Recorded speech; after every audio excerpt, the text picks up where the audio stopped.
Check the connection. Okay, now you're going live. I don't know what you did before. All right. Okay, you're live. Awesome. Hey, everybody. So I'm just waiting here. I love that I've got support. Hey, Liz. Both my Liz's. Awesome. Kim Fuller. Hey, everybody. I'm just waiting for Andrea Powell to join me. I'm so glad you guys are here. So Liz, my Liz, simplify, simplify. Can you let Andrea know that I'm on?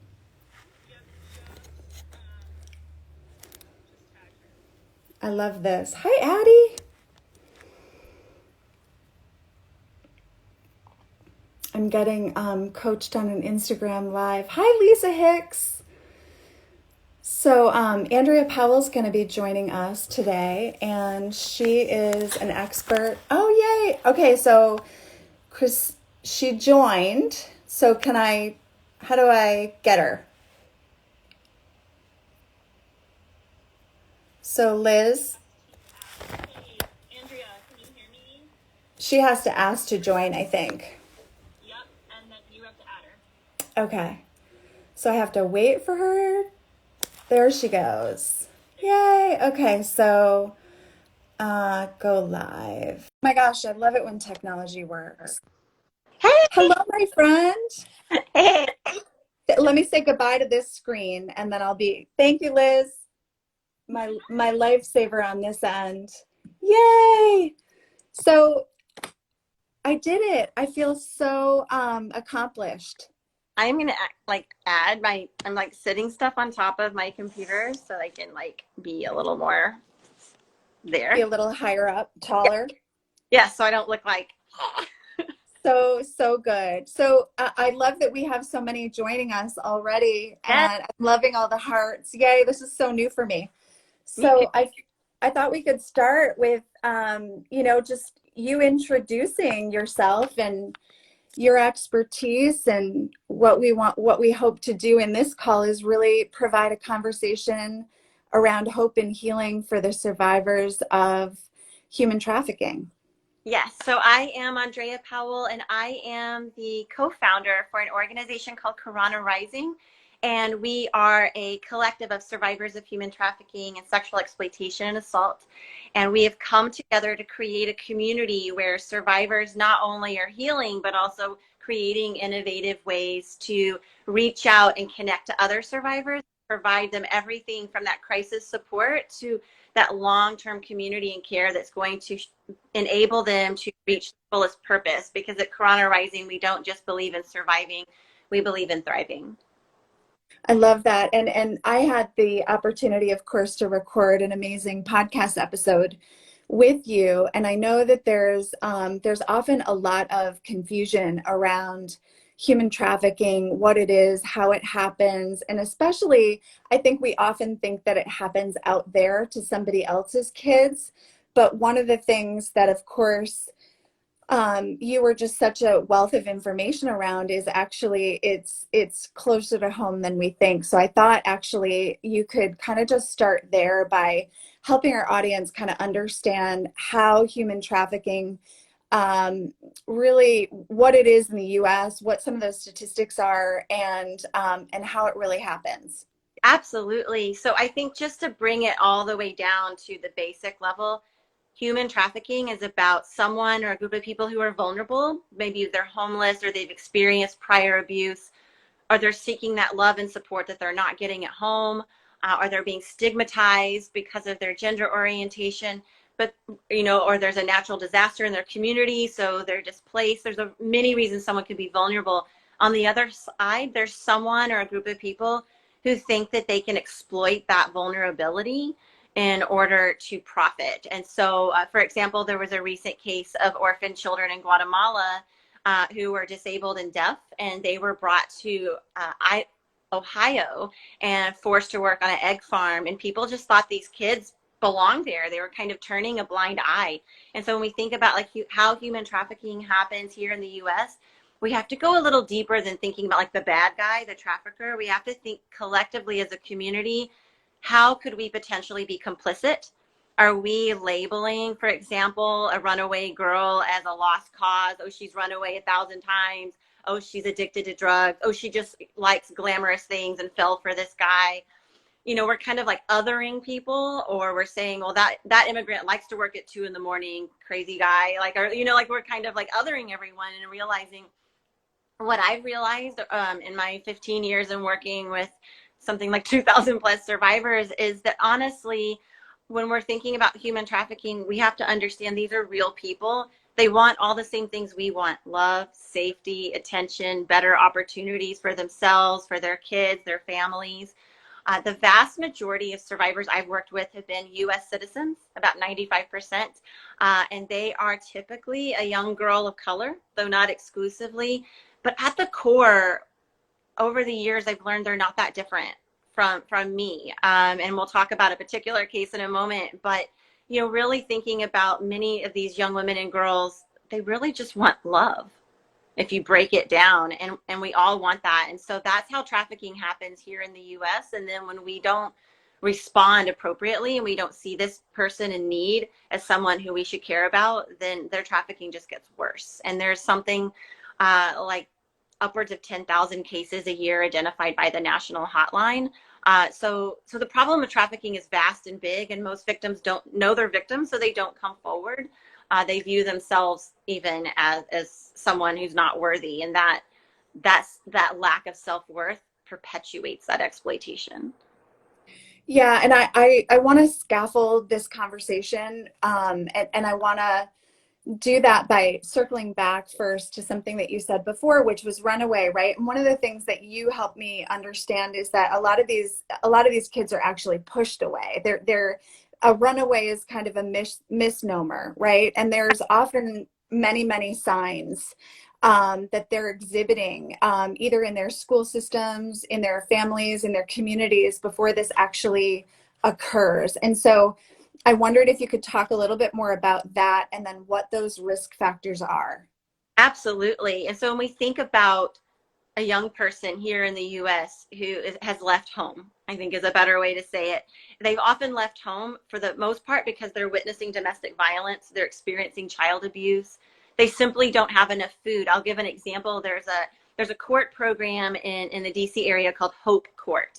And it is a court for kids who are already in the court system, and they've been identified as being a victim of trafficking. It's taken years and years and years to develop this court program and get all the stakeholders, probation officers, a judge, a therapy dog, all kinds of stuff to bring this court together. One of our clients, when she came in, she kept running away, and people kept saying, why? You've already been trafficked. Why are you going back to this guy who's abused you, exploited you? And finally, when I sat down, I said, I'm not here to judge you. What can we do to help you feel safe at home? Is there a way to do that? And she's like, I am safe at home. There's just no food. I'm going out with him to get money to buy food for my family. And she was 15. And she was responsible for that. Her mom was cognitively delayed. There were other children in the house. By the time she was 9, she was the person who was bringing home money. And, you know, a lot of times people say, oh, kids on the streets are engaging in survival sex. I don't like that term, because it's not about them surviving. It's about people exploiting the fact that they need help. Mm-hmm. And so that's something that we've had to change the hearts and minds of law enforcement, of school teachers, social workers. And until we can really bring that child into society instead of pushing them away, we're going to continue to see that child and others exploited. And kind of closing with that little story, we helped her family get some food vouchers, and she stopped running away. Imagine that. So, and you think about, like, wouldn't you do anything to make sure that your family could eat? Yes, It's yes, I would. always, Right, and so there's this way that that oftentimes the predator, or the person who is doing the exploiting of these vulnerable individuals, are preying off of usually one of 3 things that you had taught me. And And so I wondered if you could share what those three things are. Right. So traffickers, no matter where you are in the world, they have three shticks. I can offer you a better life, i.e., you can go to school in America, or I'm going to help you be a model because that's your dream. Or they're going to say, I can be your family. I can be your father figure, a mother figure, a sense of community. Or you have someone who says, I love you. I'm going to take care of you. You're my baby. It's a romantic partnership. And so for someone who hasn't had that type of love and attention, I had one young lady I was speaking to. She'd been in foster care. Parents were drug involved. Typical kind of really sad story. She exits foster care with nothing, no support, which is another thing we should talk about. And she that out of Michigan all the way to Washington, D.C. She has no idea where she is. She finally gets away. She's sitting in my office first day, and she looks at me and she says, I knew he didn't love me, but it was really nice to hear it, even though I knew it was a lie. Mm, mm. And she just sat there and for a little bit longer. And then she said, do you know how much I'm worth in this world? And I said, what do you mean? She said, I was worth $638 a month to my foster family, and now I'm worth nothing. And that was what we had to dismantle. We weren't so much talking about the actual trafficking as we worked on her healing. We were talking about her finding her own self-worth and her learning how to create a community of love and support, which we were a part of that. But we wanted to help her find that community because that was going to be not only what healed her, but kept her from being re-exploited. Yeah. And there's that piece that I think we often miss is this it's a basic human need to feel seen. And when we don't feel seen, we don't feel valued. And when we don't feel valued, we actually have this sense of like, I'm not worth anything. And therefore, right, we continue to kind of make that mean, right? Or that only this person would love me. Now, of course, in a lot of cases, when we're dealing with the sexual exploitation of children, we also have to recognize, like, I have two teens living in my home. Obviously, they're biologically my teens, but like, the ways that they mature and their choices, right? Just kind of observing, even in the best of circumstances, right? They're just still like, teenagers. And the fact of the matter is they're not making decisions, especially if they haven't been, I think, raised in an environment where they've been modeled appropriate, behavior, or can actually identify, some of the signature signs of people that may be toxic or not healthy, right? And so not only are they looking to get their basic needs met, but often cases they're susceptible because they are longing for that kind of attention. They are longing for that kind of connection. They are longing for that kind of visibility. And in some cases, like you said, it's just basic needs. They need to eat. They need to feel like they have a roof over their head. Exactly. And really getting to the core of what so many survivors I have supported and walked alongside is really wanting that type of love, but not knowing what it necessarily looks like you said. And so many times survivors trafficking is like the icing on a really bad cake. They've already, not only have they not seen a healthy relationship modeled maybe at home with their parents, they actually have seen very unhealthy things happen. And so it's confusing and disorienting. If all you've ever seen is abuse, then you're not going to know the difference between that. It's like saying you're in the dark all the time, and then someone says, well, what does the light look like? You don't know. Yeah, you don't know. You don't know. You want it, but you don't know what it is or exactly what it looks like or how to get it. And so you're flailing out there. And then you have these people who are exploiting that, and they themselves are hurting, to be honest. I'm by no means excusing anyone who exploits another person. But people who are traffickers, many of them are also lost and hurt and don't know what love looks like. So now you have someone who wants to make money, another person who's really hurting, and it just creates this perfect storm for exploitation. But when someone exits a trafficking situation, if they're able to get out and start to rebuild, all of that trauma, all of that abuse, all of that history is still there. Now it's just compounded with the trafficking. And so people say things like, why didn't she just leave? Well, she may not think there's anywhere else to go, or Mm-hmm. Mm-hmm. society is going to judge her. And that's sort of a lead in into the fact that we continue to arrest not only adult women and men for prostitution, but in the United States, there are still states that arrest children for prostitution. One of my team members, who's an amazing young mom of four, she when she was 13, she was arrested. Even though she was participating and helped put the trafficker and others away, she still was sent to a lockup and spent 5 years of her life in and out of detention facilities. And until I met her, she was really just viewed as someone who was a bad kid. And that's just such a travesty of justice. But it also speaks to the fact that our hearts and minds still have to be changed. Like, we have not solved trafficking. This country does not have an appropriate solution across the board on how to support survivors, because we're still learning who's at risk and who can be a victim. People often think about domestic violence and how in domestic violence 30, 40, 50 years ago, the women stayed silent because they would be outcast in their neighborhood if they were to come forward, or if they were to become divorced or leave their exploiter. And we've changed our view, I think, in large part, about that. But we're still looking at victims of trafficking as, oh, it's over there, I don't want it to get too close.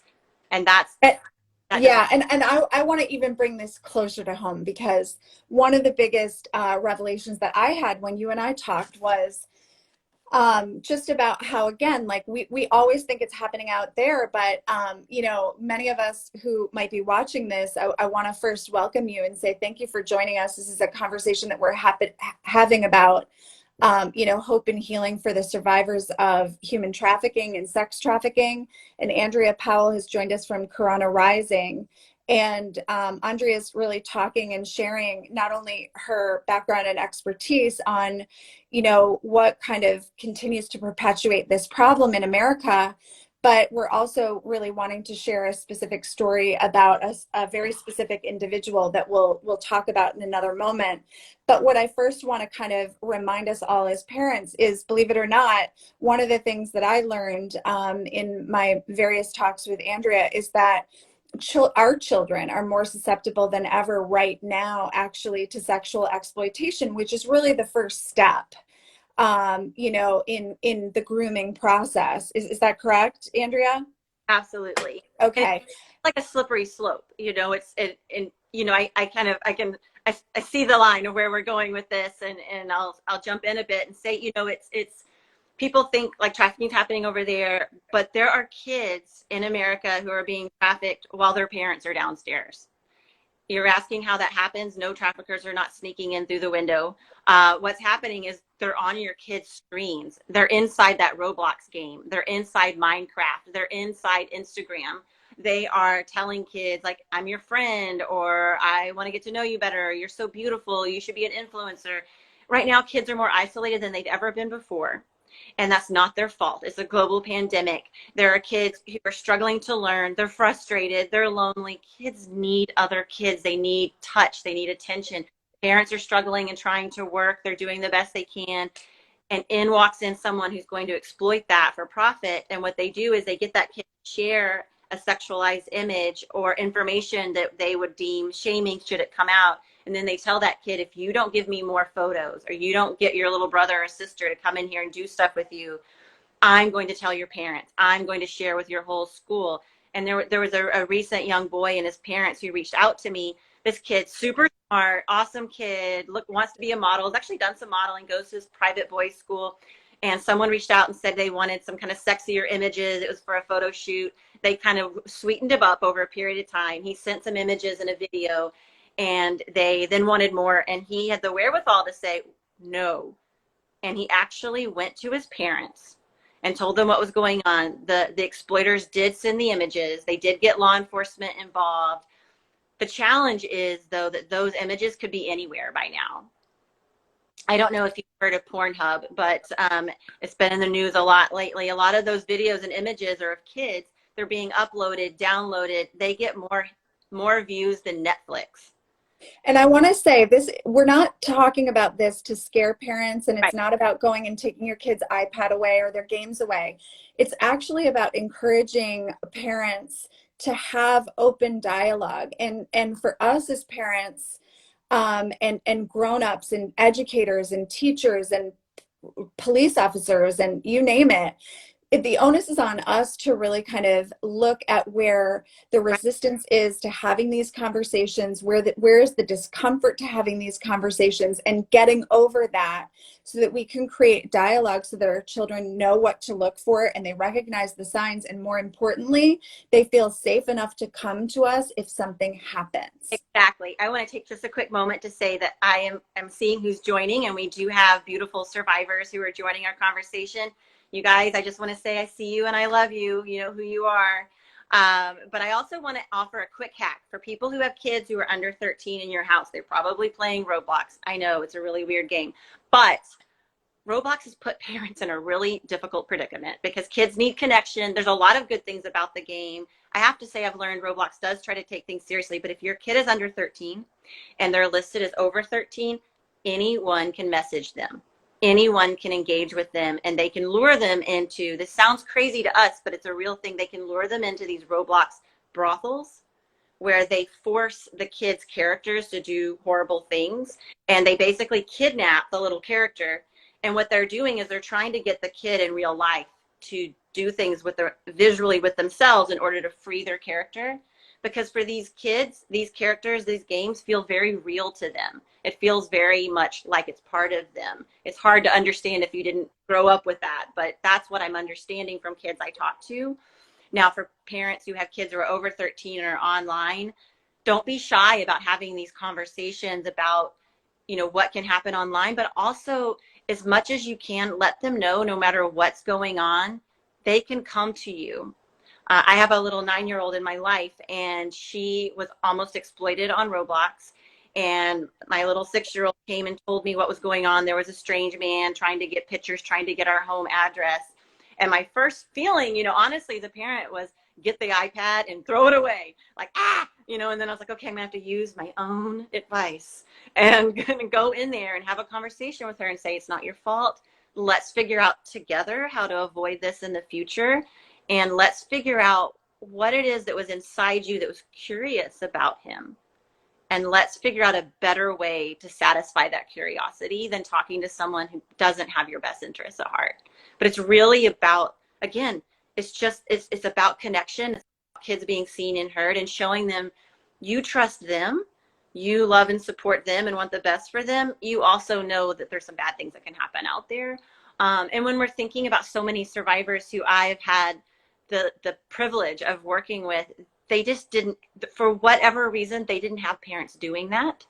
And that's not a judgment on them, but that lack of parental support, particularly father support, really puts kids at risk toward exploitation. And that's all kids from all backgrounds. If you're not getting love at home, you will go look for it somewhere else.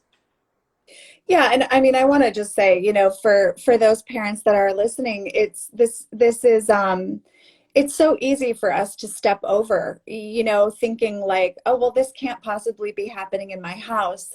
But I think it's about, you know, us recognizing that, you know, it just, I'd rather, right, create more conversation than less of it. I'd rather kind of remind my kids that these are the things that are on my mind, and that, you know, I'm feeling concerned and wanting to touch in and really stay, just stay up on like what they're loving about their games and how they're interacting, and just check in every so often. I just check in with my son. Do you ever get any weirdos? You know, and it was really interesting because he said, well, what do you mean by weirdo? Right. And so it's such a great question, right? And Yeah. so, like, do you ever sense that somebody's inappropriately older, you know, in the group, or that they're, you know, behaving in a way that makes you feel uncomfortable, or that you've never really said anything, but like somebody just doesn't feel right to you? Is there anybody like that, you know, ever shows up on your games? And actually he said yes. And he told me about one guy, and you know, and I forget now what he said, but it happened actually like months and months ago, and he had kind of got off the game. But again, like that, when we think when we check in or when we have one conversation, like it's enough. And I don't think it is. I think we have to repeatedly have the conversations. Absolutely. And I think it's really important to understand that, kind of circle in on what your son said. His definition of what might feel weird might be different than yours, but he had the instinct that said something was off. And I always tell not only kids, but adults, you don't have to make excuses for that instinct. You just walk away. I was Mm-hmm. to another friend of mine, and she was saying that she struggled with when guys were bothering her, like on the street or in a restaurant or wherever, even online. Like she kind of had this mental Tetris of like how to get rid of this person without upsetting them, because we as women have learned if we're too loud, too aggressive, the pushback might be really intense. It might be physical. So I told her, like, I've learned one magical word can get rid of them, and it's no. That's it. I don't Period. just Right. no. Like no is a full sentence. No is a Yeah. full sentence, and I have revoked. There's no consent. If I say no, that means no consent. End of story. And if you continue, you are now in the creepy zone, and I will behave appropriately to get rid of you. But that being said, if you're vulnerable and you're out there on the streets, maybe you're one of those kids who's been pushed out of home, where are you going to go? And so we have to really also think about, if we want to keep kids safe, there have to be safe spaces at school, after school, youth programs. With COVID, it's a lot harder, but there are programs that are available for kids to connect to, YMCA, Boys and Girls Clubs. These are for all kids to engage and have community and connection, and to make sure if they're not able to be at home, figuring out another place for them to be, because now more than ever there's a lot of desperation. I don't know how many people are dialing in from New York, but 1 in 10 school children in New York is homeless. 1 in 10. That is unbelievable And and unacceptable. unacceptable. And those kids are mostly not learning. They're mostly not. I think it's something like 32,000 children are in shelters in New York. That's like big Mm-hmm. town. It's a really, obviously I'm from a small town, but like it's just, those are the types of things that when I think about how do you address trafficking, you have to go after the root causes. And I Mm-hmm. think that's maybe like a good lead in to speak about someone who's like super special to me. Yeah, Uh, I would love that. And and I just want to again like greet those who are just joining us. So those of you that are joining us, we're just having a conversation right now about hope and healing for survivors of human trafficking and sex trafficking. We do have some survivors who have joined us, and we're honored to have them. I just want to honor your courage, your resilience, just all of the work that you do now to, help others understand, how we can be of service and stop this from happening. And then I want to, introduce Andrea Powell, who's really here with Karana Rising, who is an expert on the subject and helps advocate and also really brings hope and healing and ongoing support to the survivors, and in all of those areas of needs, so that that is an ongoing process, as you might imagine, healing. And what Andrea is just about to talk about is actually a story about another special survivor. And so with that, Andrea, I'd love you to talk about Tiffany. yes. So, this is kind of the heart of what I've been thinking about today. I want to introduce Tiffany in a little bit of a different way. Tiffany Simpson is 27. When she was little, her favorite thing for riding the tractor with her dad. She's from very southern Georgia, so southern Georgia that when I talked to her mom, I almost needed a translator. She loved art. She was really shy. She was kind of a bookworm. Apparently, she was kind of bullied at school a little bit, but just a really sweet kid. When Tiffany was 6 years old, her dad was arrested and sent away for the rest of his life to a state detention facility.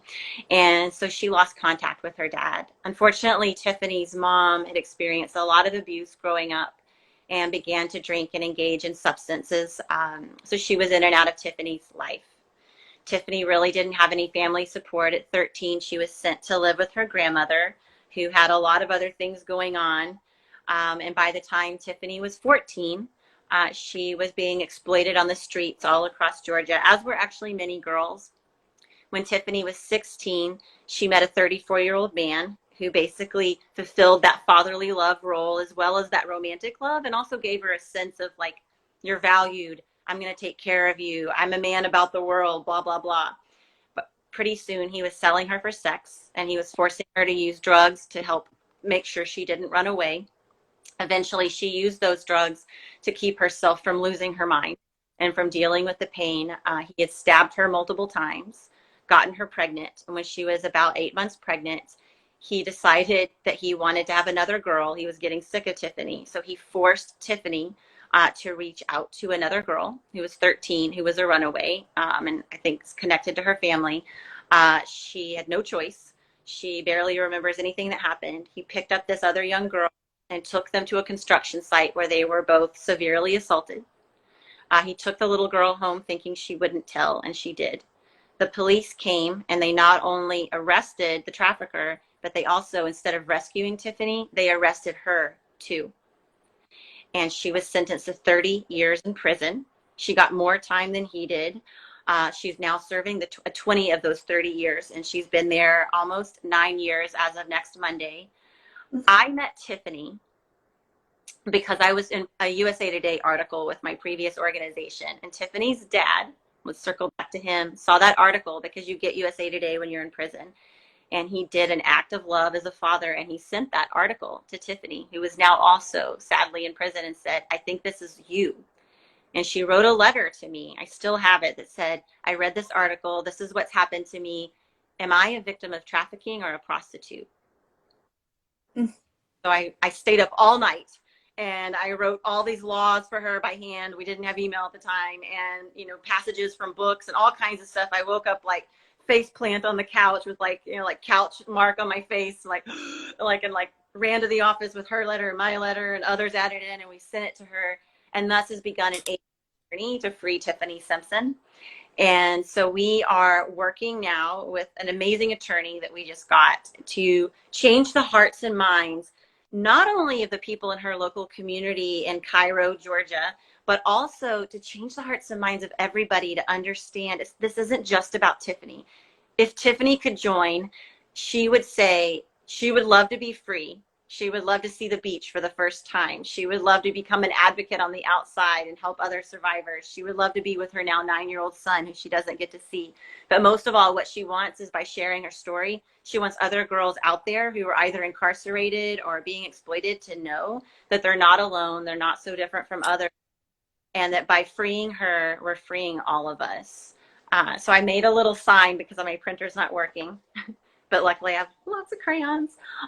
So free Tiffany Simpson, you go to change.org/free Tiffany Simpson to sign the petition.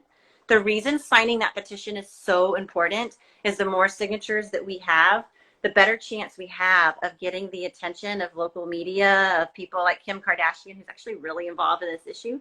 I never thought I'd want to meet a Kardashian so bad. I would love to meet Kim Kardashian and get her to help Tiffany Simpson. But we're really, you know, we're not trying to vilify the prosecutor or vilify those who participated in locking her up. I am unhappy with them. But what I'd like to do more so is say, all right, you made a mistake in 2011. Let's do this together and fix this for Tiffany, but let's change the way that we view survivors, because it's not just Tiffany. There's Crystal Kuzner, Hope Zephyr-Jean, Alexis Martin, all these kids. And there's currently a case, and I'm going to put this on, I have to be a little limited in how I share this. There's currently a case in Central Texas of an 18-year-old girl and her little brother, who was 14 at the time that this happened. And they are being charged as adults for murder because they fought back against the man who was about to rape and assault both of them as a result of their trafficking. And they both had experienced extreme abuse pretty much their whole lives. Their names are Jessica and Jordan. And I am working to support them. I'm just getting to know them and getting to know the community there. But I'm mentioning them, and I'm mentioning other cases to say it's not just Tiffany, but my heart and mind is with Tiffany. And what I've learned on this beautiful journey of getting to know her is it's not just about fighting for Tiffany or being her advocate.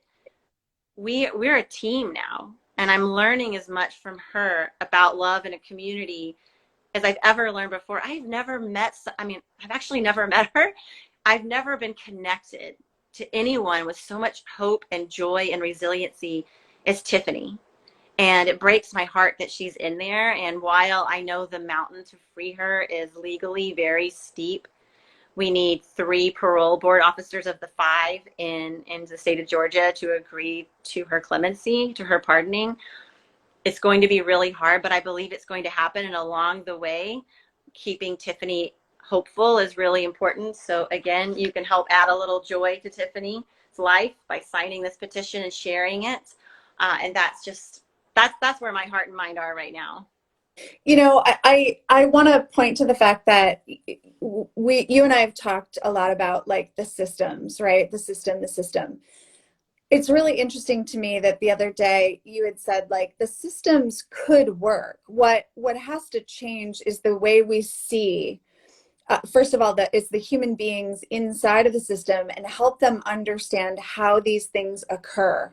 And first and foremost, like, you know, that we just don't lock up children, right? That we don't criminalize like a child, somebody who has been sexually exploited. The other thing that you said that just, you know, it doesn't matter how many times I hear you tell that story, but just Tiffany asking you, like, does this mean I'm not a prostitute? You know, it's like, that's that brainwashing. That's that, you know, that just that terrible indoctrination that happens into believing, you know, that this child's self-worth now, right, was that she was somehow responsible for what happened to her. And this isn't a conversation about sex workers, and this isn't a conversation about, right, this is a conversation about a child who had the right to be a child. Right. There's no such thing as a child prostitute. That's like saying purple elephant. Nope, doesn't exist. But also, Tiffany had that message reinforced over and over again. I had the chance to read the sentencing document. So that's when the court says, like, this is how much time you're going to get for the crime you committed. So in the sentencing document, the judge said, this is what you get for stacking up with a pimp. Yeah.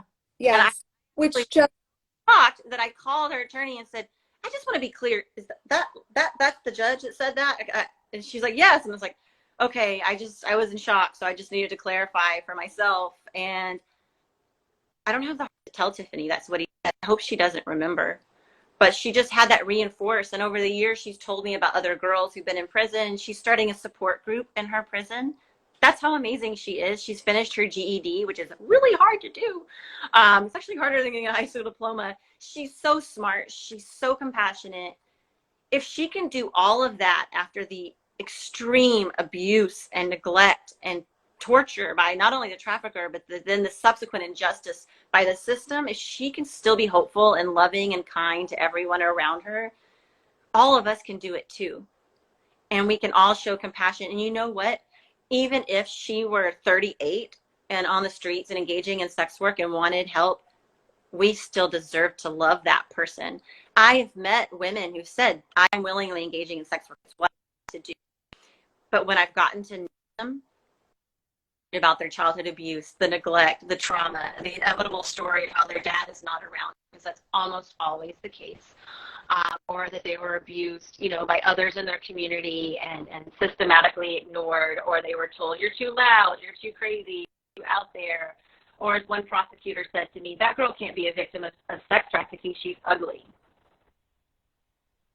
And I had to work with him, so I couldn't slap him. But I, you know, in my mind I did. but to again, it is the ignorance, and I think we're starting to experience a little bit of a connection difficulty. So I just have to tell my family to all get off Zoom. Haha.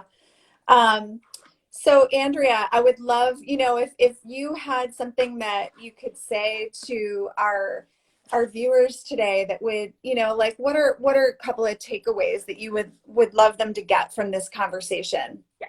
So in addition, of course, to signing and sharing Tiffany's petition, please, I also want to say we're all in this together. We're not so different. this issue is big and scary and vast, but for every bad guy that I've come across or that I've shared with you today, there are good people out there who want to help. If you are giving toys to a children's shelter, or you are donating to organizations like Karana Rising, or you are showing up to offer, technical support, say for domestic violence shelter, you're actually addressing trafficking, because by reducing root causes or by supporting organizations that support survivors like we do, you're making an impact. You're part of the solution. And by talking to your kids, if there's economists on this call, they're all going to pass out from agitation when I say this. But when you're talking to your kids about agitation, you're about exploitation, you're actually in the business of supply reduction. Because when a kid is empowered, I'll tell you this, one thing that traffickers hate is empowered children. They don't want a kid who has all that great self-worth and inner love and love at home. That kid would be very frustrating for a trafficker. They want a kid like Tiffany, and they're very good at finding them. There's actually a book that's still on Amazon, How to Break a Girl, and it's a pimp's guide on how to break a girl down and traffic her, 31 ways to do it. One of the first things that they talk about is get a girl to trust you, and the way you know is, hey, baby, can I borrow your phone? Hey, baby, can I log into your account and send this to my friend because mine's locked out right now? And when the girl does that, they know, I got her. And so it's so by talking to your kids and instilling in them that sense they can come to you and you can have that conversation, you're actually engaging in supply reduction, but you're also doing it in a non-judgmental way. And judgment is the death of hope. Libby, is sharing with us, I'm filled with rage on behalf of these people, right? Who, this is done to, and it's true. It's rage provoking. And I often think, again, it's really easy for me to kind of think it's out there, right? Even as much as we've been talking, but if I even look at myself in my own neighborhood, some of the questions that I start asking myself is, do I know my neighbors? Do I introduce myself to my neighbors? Do I look out for my neighbors? And honestly, we've had a couple of houses sell in the area, and I have yet to go over and introduce myself. And so what my takeaway or my revelation is in this moment is like, if I want to be engaged and I want to know what's going on in my neighborhood, and really get to know people, and so that I can make a connection and look out for them and have them be part of my, my neighborhood community, right? That there's a way that I actively have to take responsibility in being the change in my own local, right? In my home, it's about having conversations. In my neighborhood, it's about really getting out there and just helping people know that I'm approachable and that I'm here. But Right. I think we all need to do some of these almost like self inventories. It's like, what can I be doing to contribute that maybe I can't contribute monetarily right now, but what can I be doing? Like you said, And like paying attention and seeing what's around you. Like, this is obviously pre-COVID, but I was at a bar. I was not in my home community. I was in another city, and I saw this young girl, and she just had an air about her of hurt. And she was she was like early 20s, sitting in a bar by herself, super cute. And a guy swoops in and offers to buy her a drink. And he just had wolf vibe like no other. And I don't know what got into me. I swooped in. I literally got in between them, and I was like, actually, I'm buying her a drink. And he just kind of like, and like went away. And she looked at me and she was, thank you. I just didn't want to sit in the hotel. I just wanted to come down here and have a drink. And I was like, to be honest, you look a little down. She's like, yeah, I just got dumped. And I was like, you know what? Me too. You want to talk about it? And so, and we ended up, talking a little bit. And do you know that she's now a volunteer for my organization? Like, we actually built a connection like that. And it's not to say that you have to go that far, but it's about just being aware and seeing and saying like, hey, are you okay? Not in a like get up in your business. My little 6-year-old always say she's a protector, whether you want to be protected or not. And I have to be like, put that child down. But it's about just being, like you said, like being aware, knowing your community and being a resource for others. I always let the school teachers know, whether they want to or not, that I know a lot about the issue of trafficking, and these are some red flags, and if they ever want me to talk to their class, I can. And I got this look the other day from someone who said, you explained Pornhub to your 6-year-old. And it's like, I did. I did it in an age appropriate way. I didn't use the word porn. I used yucky touchy pictures, but yucky touchy pictures worked really well. She got it because she immediately was like, ugh, but it's like, you can have these conversations with your kids in your life, or with your grandkids, or with, your kids in your class. There are resources to do that. And it really makes a big difference by showing someone you care. And I'll close with a story of, I mentioned I also had a recent breakup when I met my little buddy at the bar, and I was in a cafe, so embarrassed. I just started crying and I couldn't stop, but I had work to do. So I was like, like doing my work and pretending it wasn't happening. And a woman I didn't even know just came over and asked if she could hug me. No questions asked. She just hugged me for like 5 straight minutes, and then she left. I have no idea who she is, but it's been now a few years, and I'll never forget her. Yeah, it just really, it points to kind of like, again, that somebody cares about me. Like, even if I don't know this person, that I matter, that I matter. Again, I just wanted to say that I do have the link in my bio for you guys just out there who are willing to sign the petition, who want to sign the petition to sign to free Tiffany Simpson. Again, her story, if you didn't hear it, if you want to rewind or watch this, I'll have this up afterwards.